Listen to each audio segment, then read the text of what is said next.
A federal judge modified a temporary restraining order against Denver police tonight. His order, first issued last night, stops officers from using pepper spray, tear gas, and projectiles against peaceful protesters and requires a supervisor's approval before they can use that kind of force on violent or destructive people within that protest.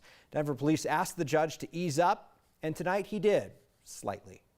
Under the order from federal court judge R. Brooke Jackson, first issued Friday night, Denver police will only be allowed to use force on a protester if a police supervisor approves it after having personally witnessed either violence or destruction of property.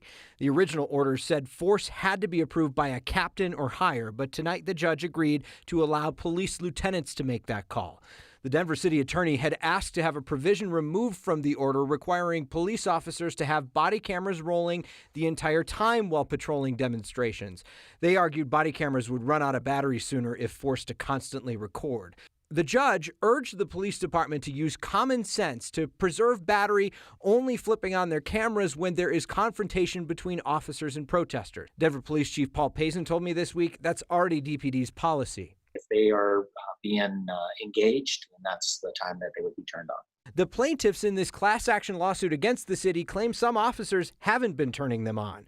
Judge Jackson reinforced if there is a confrontation, the cameras should be on, adding, quote, "If that means increasing the supply of batteries, so be it."